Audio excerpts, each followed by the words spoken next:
नमस्ते सर, मैं साक्षी स्वामी जीएसएस भट्ट कक्षा 12 की नियमित छात्रा हूँ। मैंने चंद्रयान 3 के बारे में एक मिनी मॉडल बनाया है। उसमें यहाँ पर ये रॉकेट है जिसको फ्लैट ब्लॉय के नाम से LVN3M4 के जरिए चंद्रयान का नामकरण किया गया था। इसकी ऊंचाई 43.5 मीटर लंबी है तथा इसमें ठोस, द्रव तथा तरल क्रायोजेनिक इंजन जिसमें तरल हाइड्रोजन और तरल ऑक्सीजन को संचालित किया गया है। इसकी स्पीड 1.68 प्रति सेकेंड यानी 6048 प्रति घंटा है। ये आसमान में उड़ने वाले प्लेन की स्पीड से भी 10 गुना अधिक होता है। इसमें सर ये हमारे इसरो संस्था के वैज्ञानिकों ने इसको 179 किलोमीटर ऊपर इसको इजेक्ट किया था। जैसे कि आपको हाल में जानकारी है कि हमारे भारत के इसरो संस्था श्रीहरिकोटा सतीश धवन के द्वारा चंद्रयान 3 को लॉन्च किया गया था चंद्रमा की धरातल का अध्ययन करने के लिए एक रॉकेट के द्वारा। पृथ्वी की धरातल से चंद्रमा की दूरी 3,84,000 किलोमीटर है। चंद्रमा की धरातल पर विक्रम की सॉफ्ट लैंडिंग हुई। दक्षिण ध्रुव में सॉफ्ट लैंडिंग करना बहुत कठिन है क्योंकि वहाँ पे क्रिस्टल्स खड्डे पाए जाते हैं, लेकिन हमारा चंद्रयान 3 सक्सेसफुल हुआ और 23 अगस्त को ये वहाँ पर सॉफ्ट लैंडिंग हो गई। फिर इसमें से विक्रम में से लैंडर बाहर निकलकर ये प्रज्ञान रोवर ने 15 दिनों तक चंद्रमा की धरातल का अध्ययन किया, जहाँ पर रोवर ने जल, ऑक्सीजन और खनिज तत्वों का पता लगाया जिसमें सल्फर, कैल्शियम, टाइटेनियम और सिलिकॉन थे। इससे हमारे इसरो संस्था के वैज्ञानिक यह निष्कर्ष निकालेंगे कि पृथ्वी की धरातल की उत्पत्ति कब हुई तथा कि यहाँ पर जीवन जीने का कोई और भी तरीका तलाशा जा सकता है। धन्यवाद। Sit down.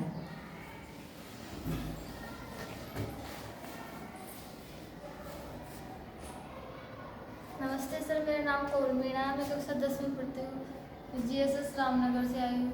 मैं आपको मानव मस्तिष्क के बारे में बताना चाहती हूँ। मानव मस्तिष्क शरीर का मुख्य सोचने वाला भाग है। मानव मस्तिष्क 3 भागों में बटा हुआ है: अग्र मस्तिष्क, मध्य मस्तिष्क, पश्चिम मस्तिष्क। मानव मस्तिष्क में 22 हड्डियाँ होती है जो कंकाल का निर्माण करती है। मानव मस्तिष्क 22 हड्डियाँ एवं मेनिंजेस नामक 3 पतली परतें होती है जो मस्तिष्क का बाहरी आवरण की सुरक्षा करती है।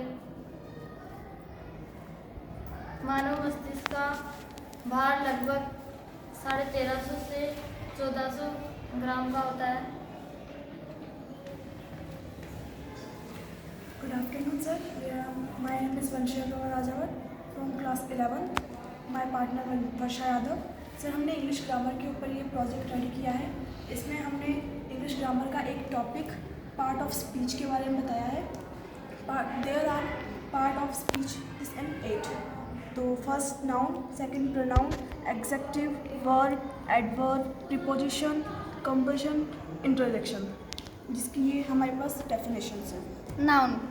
A noun is a name of a person, animals, place or things. Example: Ram, dog. Pronoun. A pronoun is a word used place of a noun. Example: I, we, you, that, he, she. Or adverb. नहीं, adjective. An adjective qualify a noun or pronoun. Example: good, bad, beautiful. Verb.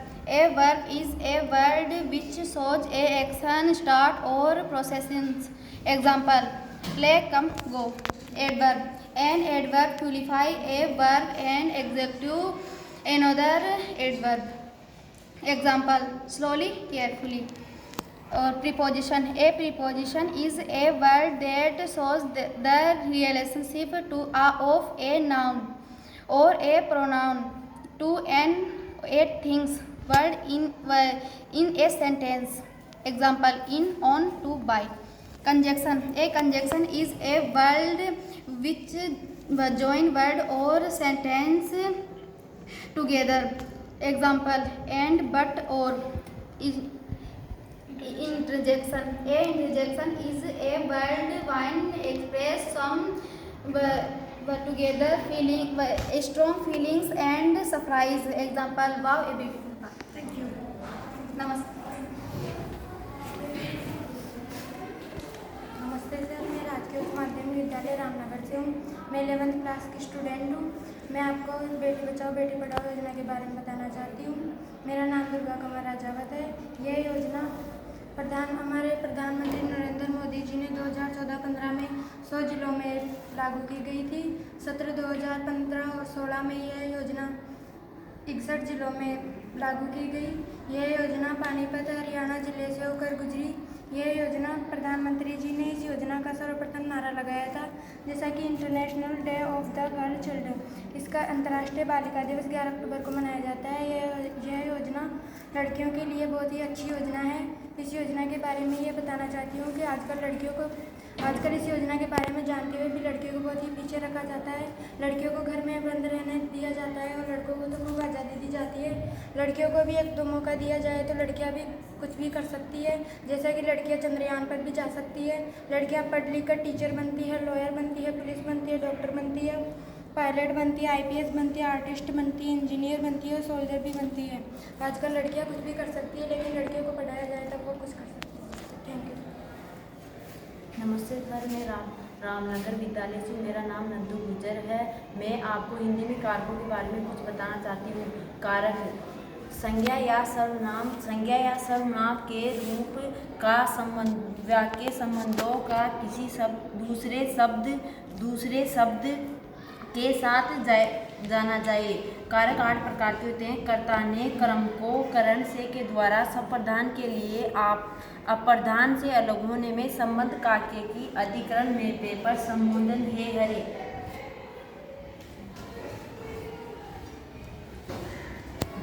नमस्ते sir, मैं सुमीना DSS वर्तला class 11 की नियमित छात्रा हूँ और मेरे किशोरी शैक्षिक मेले पर ये चार्ट पढ़ा है, जिसमें मैं मौलिक अधिकार के बारे में प्रदर्शन करना चाहती हूँ।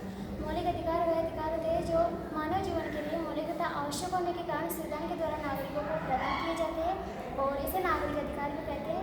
मौलिक अधिकार नागरिकों के सर्वांगीण विकास के लिए आवश्यक होते हैं। भारतीय संविधान में मौलिक अधिकारों का वर्णन संविधान के भाग 3 अनुच्छेद 12 से अनुच्छेद 35 के मध्य किया गया है और भारतीय मूल संविधान है, उसमें 7 मौलिक अधिकारों का प्रावधान किया गया है, जिसमें से 7वें संविधान संपत्ति के अधिकार को संविधान 44 संशोधन के तहत हटा दिया गया है और वर्तमान संविधान में 6 मौलिक अधिकार है, जिसमें से पहला अधिकार होता है समानता का अधिकार। समानता के अधिकार का वर्णन संविधान के अनुच्छेद 14 से अनुच्छेद 18 के बीच में किया गया है। और फिर आता है शिक्षा का अधिकार और इसका वर्णन संविधान के अनुच्छेद 19 से 22 के बीच में किया गया। फिर आता है स्वतंत्रता का अधिकार। इस अधिकार का वर्णन संविधान के अनुच्छेद 19 से 22 में किया गया है। फिर शोषण के विरोधी अधिकार, इस संविधान का वर्णन संविधान के अनुच्छेद 32 से 24 के मध्य आता है। फिर संवैधानिक उपचारों का अधिकार। संवैधानिक उपचारों का अधिकार किसी भी मौलिक अधिकार का उल्लंघन होता है या किसी भी मौलिक अधिकार का उल्लंघन होता है या किसी भी व्यक्ति को उनके मौलिक अधिकार से वंचित किया जाता है तो न्यायालय उच्च न्यायालय में जाकर कानूनी कार्यवाही कर सकता है। संवैधानिक उपचारों का अधिकार अन्य अधिकारों को सुरक्षा प्रदान करता है, इसलिए डॉक्टर भीमराव अम्बेडकर ने इसे संविधान का हृदय और आत्मा कहा। फिर आता है धार्मिक स्वतंत्रता का अधिकार।